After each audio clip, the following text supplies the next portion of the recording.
Hello மக்களே! லக்ஷ்மி செம்ம இன்ட்ரெஸ்டிங்கா போயிட்டுருக்கு. நம்ம லக்ஷ்மியும் எப்படியாவது தெருவ விட்டு எஸ்கேப் ஆயிடலான்னு சொல்லிட்டு பார்த்தா, கடைசில நம்ம திருவோட வீட்டுக்கே வந்து நிக்கிறாங்க. அப்படியே அந்த இடத்துல திரு தான் நம்ம அம்பிகா அம்மாவோட பையன்னு நம்ம லக்ஷ்மிக்கு தெரிய வருதா. அதே சமயத்துல நம்ம அம்பிகா, லக்ஷ்மி சேர்ந்த மாதிரி இருக்கக்கூடிய மேரேஜ் ஃபோட்டோவ பார்த்தாங்களா? வீடியோக்குள்ள போறதுக்கு முன்னாடி நம்ம சேனலுக்கு சப்ஸ்கிரைப் பண்ணுங்க. அப்படியே பக்கத்துல இருக்க பெல் ஐக்கன கிளிக் பண்ணிடுங்க. அப்பதான் நான் போடுற வீடியோலாம் உங்களுக்கு நோட்டிஃபிகேஷனா வரும். நம்ம லக்ஷ்மி அவங்களோட மேரேஜ் ஃபோட்டோவ பார்க்குறாங்க. அத பார்த்த உடனே எல்லாமே ஞாபகத்துக்கு வருது. நமக்கும் திருவுக்கும் இப்படி தானே மேரேஜ் நடந்து அப்படின்னு சொல்லிட்டு சந்தோஷப்படுறாங்க. சரி, திருவோட வாழ்க்கை நல்லபடியா இருக்கணும், அவங்களோட லைஃப்ல இன்னொரு பொண்ணு இருக்கான்னு நம்ம தெரிஞ்ச பிறகும் அவங்க வாழ்க்கையில தலையிடுறது சரியான வேலையே கிடையாது. அந்த கஜேந்திரன் கிட்ட இருந்து நம்மளை காப்பாத்தினதே அவங்க தான். அதனால அவங்களோட வாழ்க்கை நல்லபடியா இருக்கணும்னு சொல்லிட்டு நம்ம லக்ஷ்மியும் திருவை நினைச்சு யோசிச்சுட்டே இருக்காங்க. அந்த சமயத்துல அம்பிகா அம்மாவோட பையன் வந்துட்டாங்க அப்படிங்கிற ஒரு சவுண்ட் கேட்ட உடனே நம்ம லக்ஷ்மியும் இன்னைக்கு கண்டிப்பா அவங்கள பார்த்தே ஆகணும்னு சொல்லிட்டு ஃபாஸ்டா அந்த இடத்துக்கு கிளம்பி வராங்க. அதே சமயத்துல நம்ம திருக்க மனசுக்குள்ள இந்த லக்ஷ்மி ஏன் தான் இப்படி செய்யறான்னு தெரிய மாட்டேங்குது. அவளை தேடி எத்தனை இடத்துக்கு சுத்துறோம். அப்படி இருக்கும்போது அவளை நம்ம கண்ணில் பட்டா ஆனா எதுவுமே பண்ண முடியலையே, எதுக்கு தான் இந்த லக்ஷ்மி நம்மளை பார்த்து ஓடுறானே புரிய மாட்டேங்குது அப்படின்னு சொல்லிட்டு நம்ம திருவும் மனசுல ரொம்பவே வருத்தத்தோட இருக்காங்க. இனி இந்த தெரியாத ஊர்ல அவ எங்க தான் போயிருப்பா அப்படின்னு புரிய மாட்டேங்குது. அந்த லக்ஷ்மியை நினைச்சே எனக்கு வருத்தமா இருக்கு. எப்படியாவது அவளை கண்டுபிடிச்சே ஆகணும் அப்படின்னு சொல்லிட்டு நம்ம திருவும் யோசிக்க ஆரம்பிக்கிறாங்க. திருவும் அந்த இடத்துல வரும்போது அம்பிகாவும் நம்ம லக்ஷ்மியை பார்த்து லக்ஷ்மி அப்படின்னு சொல்லிட்டு கூப்பிடும்போது லக்ஷ்மி அம்பிகாவை பார்க்கறதுக்கு போயிடுறாங்க. அந்த கட்டத்துல நம்ம திருவை பார்க்கலன்னே சொல்லலாம். நம்ம லக்ஷ்மியை பார்த்த உடனே அம்பிகாவும் வீட்டில் இல்லாத உடனே எனக்கு ரொம்பவே வருத்தம் ஆயிடுச்சு. இப்போ எப்படியோ வீட்டுக்கு வந்துச்சு இல்லை அப்படின்னு சொல்லிட்டு நம்ம லக்ஷ்மிகிட்ட சொல்லும்போது லக்ஷ்மி அம்பிகாவை பார்த்து இப்போ உங்களுக்கு உடம்புக்கெல்லாம் பரவாயில்லாமா, எந்த பிரச்சனையும் இல்லையே அப்படின்னு சொல்லும்போது நம்ம அம்பிகாவும் என்னதான் இருந்தாலும் நீ வந்து கவனிக்கிற மாதிரி யாருமே கவனிக்க முடியாது அப்படின்னு சொல்லிட்டு நம்ம லக்ஷ்மியை புகழ்ந்து தள்ளுறாங்க. நம்ம திரு ரொம்பவே ஃபீல் பண்ணிட்டு இருக்கதை பார்த்தா அம்பிகாவும் திருக்கிட்ட போய் ஏன்டா இவ்வளோ லேட்டா வந்த, எதுக்காக இவ்வளோ சோகமா இருக்கு அப்படின்னு சொல்லும்போது நம்ம திருவுக்கும் மனசுலயே எல்லாத்தையும் வச்சுட்டு வெளியில சொல்லதுக்கு முடியலையே அப்படின்னு சொல்லிட்டு யோசிக்கிறாங்க.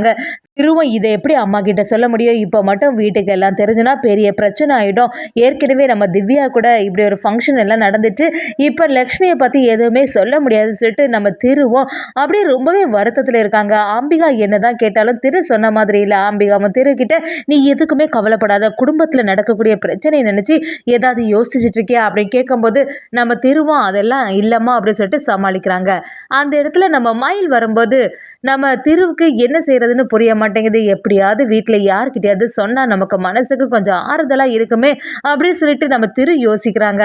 மயிலும் நம்ம திருக்கிட்ட வந்து கொஞ்ச நாளாவே உங்க நடவடிக்கை எதுவுமே சரியில்லையே, என்ன பிரச்சனை, எதற்காக இவ்வளோ சோகமா இருக்கீங்க அப்படின்னு கேட்கும்போது திரு ஒரு கட்டத்தில் நம்ம மயில் கிட்ட எல்லா உண்மையும் சொல்ல ஆரம்பிக்கிறாங்க. மயில் ஒன்றை தவிர வேற யாருக்குமே இந்த வீட்டில் தெரியக்கூடாது.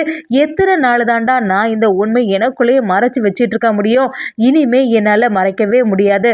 உங்ககிட்ட மட்டும் சொன்னாலாவது எனக்கு மனசுக்கு கொஞ்சம் நிம்மதியா இருக்கும்னு சொல்லிட்டு நான் யோசிக்கிறேன் அப்படின்னு சொல்லி நம்ம மயில் கிட்ட எல்லாத்தையும் சொல்ல ஆரம்பிக்கிறாங்க. மயிலும் நீ எதுக்கும் கவலைப்படாத, இந்த வீட்டில் எந்த விஷயமும் யாருக்கு தெரியாத மாதிரி நான் பார்த்துருக்கேன், அப்படி என்னதான் பிரச்சனை அப்படின்னு கேட்கும்போது திருவன் நான் அன்னைக்கு வந்து கோவிலுக்கு போய் பரிகாரம் பண்ண போனேன்ல, அன்னைக்கு ஒரு பெரிய பிரச்சனையே நடந்துச்சுடா அப்படின்னு சொல்லிட்டு சொல்ல ஆரம்பிக்கிறாங்க. இந்த மாதிரி என்னோட ஃபோட்டோ போட்டு ஒரு பொண்ணு கூட மேரேஜ் நடக்கிற மாதிரி ஒரு சம்பவம் நடந்து அந்த இடத்துல போனோன்னு ஊர் மக்கள் எல்லாரும் சேர்ந்து என்னை பிடிச்சி அந்த பொண்ணுக்கு எனக்கு மேரேஜ் பண்ணி வச்சுட்டாங்கடா அப்படின்னு சொன்ன உடனே நம்ம மயில் அப்படியே அதிர்ச்சி ஆயிடுறாங்க. என்னது இது, இவ்வளோ பெரிய விஷயம் நடந்திருக்கா, நான் இதை கொஞ்சம் கூட எதிர்பார்க்கவே இல்லை. இத்தனை நாளாட்டு நீங்க இதை மறைச்சு வச்சிருக்கீங்களா, இப்போ அந்த பொண்ணு எங்க அப்படின்னு கேட்கும்போது அந்த பொண்ணை தாண்டா தேடிட்டே இருக்கேன், இன்னைக்கு அந்த பொண்ணு என் கண்ணில் பட்டா, ஆனா அப்படி இருக்கும்போது கொஞ்ச நேரத்தில் என்னை விட்டு எஸ்கேப் ஆகி எங்கேயோ போயிட்டா, எதுக்காக தான் அந்த பொண்ணை அப்படி பண்றானே புரிய மாட்டேங்குது. அந்த பொண்ணு எங்கேயாவது போய் மாட்டிடுவாளோன்னு சொல்லிட்டு ஒவ்வொரு நாளும் நான் ஏதாவது யோசிச்சுட்டே இருக்கேன். அவங்க பாட்டி எல்லாருமே என்னை நம்பி தான் அவளை மேரேஜ் பண்ணி கொடுத்தாங்க. அப்படி இருக்கும்போது ஒரு பொண்ணு வாழ்க்கையை நான் ஏமாத்திட்டேனேன்னு சொல்லிட்டு எனக்கு ரொம்பவே வருத்தமா இருக்கு அப்படின்னு சொல்லிட்டு அழ ஆரம்பிக்கிறாங்க. அதை பார்த்து நம்ம மயிலும் நீங்க எதுக்குமே கவலைப்படாதுங்க, கண்டிப்பா அந்த பொண்ணு பக்கத்திலேயே தான் இருப்பா, கண்டுபிடிச்சிடலாம், வருத்தப்படாதுங்க சொல்லிட்டு நம்ம திருவை சமாதானப்படுத்துறாங்க. இப்போ மயிலுக்கு எல்லா விஷயமும் தெரிய ஆரம்பிச்சிட்டு அதே சமயத்துல இன்னொரு சைடு பார்த்தீங்கன்னா கஜேந்திரன் மோகனவலி பயங்கரமா கோபத்துல இருக்காங்க. அப்படியே மோகனவலியும் கஜேந்திரன் கிட்ட எல்லாத்துக்கும் காரணம் அந்த கிழவி தான், ஆவாதான் இந்த மாதிரி லக்ஷ்மியை தப்ப விட்டுட்டா, லக்ஷ்மி கழுத்துல எப்படியாவது நீ தாலி கட்டிடுவேன்னு பார்த்தா இப்ப எல்லாமே சொதப்பிட்டு இப்ப என்ன செய்யறது, இனிமே இந்த லக்ஷ்மி என்ன சொன்னாலுமே இந்த திசை பக்கமே வரமாட்டாளே அப்படின்னு சொல்லிட்டு நம்ம மோகனவழியும் கஜேந்திரகிட்ட சொல்லும்போது, கஜேந்திரனும் நீ சொல்றது எல்லாமே சரிதான்க்கா, இப்போ எப்படியாவது அவ கழுத்துல நம்ம தாலி கட்டியே ஆகணும், அப்பதான் நம்ம வாழ்க்கையிலையும் முன்னேற முடியும். என்னைக்கு லக்ஷ்மி இந்த வீட்டை விட்டு போனாலோ அன்னையிலேருந்தே என்னோட அரசியல் வாழ்க்கையிலையும் பிரச்சனையாக தான் இருக்குது, வீட்லேயும் பிரச்சனையாக தான் இருக்குது. கண்டிப்பாக லக்ஷ்மி எங்கே போனாலுமே நான் விட போகிறதே இல்லை, எங்கே இருந்தாலுமே அவளை தட்டி தூக்கிட்டு வருவேன் அப்படிங்கிற மாதிரி கஜேந்திரன் ஒரு பிளானை போட ஆரம்பிக்கிறாங்க. பைரவனும் பாட்டிக்கிட்ட கொஞ்ச நேரத்தில் நாங்கள் ரொம்பவே பதட்டம் ஆயிட்டோம், லக்ஷ்மி கழுத்துல இந்த கஜேந்திரன் தாலி கட்டுவானான்னு சொல்லிட்டு நல்ல விளையாட்டு நீ வந்து காப்பாத்திட்ட அப்படி சொல்லும் போது பாட்டியும் நான் இருக்க வரைக்கும் லக்ஷ்மிக்கு எந்த ஆபத்தும் வர்றதுக்கு விடவே மாட்டேன், லக்ஷ்மி எவ்வளவு பெரிய நல்ல பொண்ணு, இந்த வீட்டுல இருந்துதான் இவ்வளவு கஷ்டப்பட்டா, அவ வெளியிலயாவது நல்லபடியா இருக்கணும்னு சொல்லிட்டு நம்ம பாட்டியும் சொல்ல ஆரம்பிக்கிறாங்க. நம்ம அம்பிகாவும் ரொம்பவே குழப்பமா இருக்கு, வீட்டில் நடந்தது எதுவுமே சரியில்லையே, அது வேற அந்த ஃபங்க்ஷன் நல்லபடியா நடக்கல, பேசாம திருவோட ஜாதகத்தை சாமியார் கிட்ட போய் காட்டலாமான்னு சொல்லிட்டு நம்ம அம்பிகாவும் ஒரு முடிவு எடுக்கிறாங்க. அதுபடியே அம்பிகா ஒரு ஜோஷியர்கிட்ட காட்டுறதுக்கு போறாங்க. அவங்களும் நம்ம திருவோட ஜாதகத்தை பார்த்துட்டு இந்த பையனுக்கு ஏற்கனவே ஒரு மேரேஜ் நடந்திருக்கணுமே அப்படி சொன்ன உடனே அம்பிகா அப்படியே அதிர்ச்சி ஆயிடுறாங்க.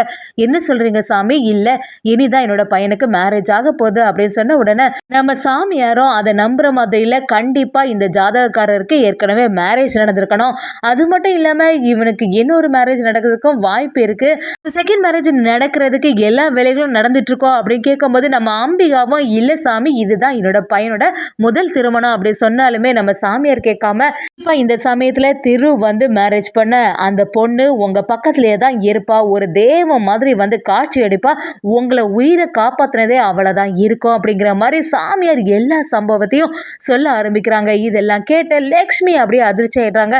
எதுக்கு இந்த சாமியார் இப்படி சொல்றாங்கன்னு குழம்பி போய் நிற்கிறாங்க. நம்ம லக்ஷ்மிக்கு கொஞ்சம் சந்தேகம் வர ஆரம்பிக்குது, இது எதுவுமே சரியில்லையே, திரு வந்து அப்படிப்பட்ட பையனே கிடையாது, ஆனா நம்மக்கிட்டேருந்து எதுவுமே மறைக்க மாட்டான், அப்படி ஏதாவது பண்ணியிருந்தாலும் அடுத்த நிமிஷமே நம்ம கிட்ட எல்லாத்தையுமே சொல்லியிருப்பானே அப்படின்னு சொல்லிட்டு நம்ம அம்பிகா குழம்பி போய் நிற்கிறாங்க. ஆனால் கொஞ்ச நாளாவே திருவோட முகமே சரியில்லை, ரொம்பவே வருத்தத்தில் இருக்கான், குடும்பத்தில் நடக்கக்கூடிய பிரச்சனை எல்லாம் நினைச்சுதான் இப்படி வருத்தத்தில் இருப்பான்னு நான் யோசிச்சா சாமியார் வேற ஒரு விஷயத்த சொல்றாங்களே அப்படின்னு சொல்லிட்டு நம்ம அம்பிகா பயங்கரமா குழம்பி போயிடுறாங்க. கரெக்டா நம்ம லக்ஷ்மியும் அந்த இடத்துல போட்டோவை பார்த்துட்டு பேகுக்கு பக்கத்திலேயே வச்சிடுறாங்க போட்டோவை. இதையெல்லாம் கவனிக்காம லக்ஷ்மி அந்த ரூமை விட்டு கிளம்பிடுறாங்க. நம்ம அம்பிகா அந்த இடத்துல வந்துட்டு பார்க்குறாங்க, இங்கே என்ன இது ஒரு ஃபோட்டோ இருக்க மாதிரி இருக்கே அப்படின்னு சொல்லிட்டு நம்ம அம்பிகாவும் அந்த ஃபோட்டோவை எடுக்கிறதுக்கு ட்ரை பண்ணுறாங்க. அந்த சமயத்தில் லக்ஷ்மி கரெக்டாக வராங்க. அம்மா அந்த ஃபோட்டோவை பார்த்துட்டாங்கன்னா பெரிய பிரச்சனை ஆயிடுமே அப்படின்னு சொல்லிட்டு நம்ம லக்ஷ்மி யோசிக்க ஆரம்பிக்கிறாங்க. எப்படியாவது இந்த ஃபோட்டோவை அவங்க கண்ணில் படாமல் பார்த்துக்கணும் அப்படின்னு சொல்லி பக்கத்துலேயே வராங்க. அம்பிகா அந்த ஃபோட்டோவை டேன் பண்ணும்போது கரெக்டாக லக்ஷ்மி அதை வாங்கிடுறாங்க. நம்ம அம்பிகாவும் என்னது அது என்ன ஃபோட்டோ அப்படின்னு கேட்கும்போது லக்ஷ்மியும் இல்லைம்மா அது என்னோட கல்யாண ஃபோட்டோ தான், ஆனால் இப்போதைக்கு நான் உங்கள்கிட்ட காட்டலையே அப்படின்னு சொன்ன உடனே நம்ம அம்பிகா விடுற மாதிரி இல்லை, என்ன லக்ஷ்மி என்கிட்ட நீ காட்டாமல் இருக்க, எனக்கும் உன் கல்யாண ஃபோட்டோவை பார்க்கறதுக்கு ஆசையாக தானே இருக்கும் அப்படின்னு சொல்லும்போது நம்ம லக்ஷ்மி கிட்டேருந்து அம்பிகா அந்த ஃபோட்டோவை வாங்குறாங்கன்னே சொல்லலாம்.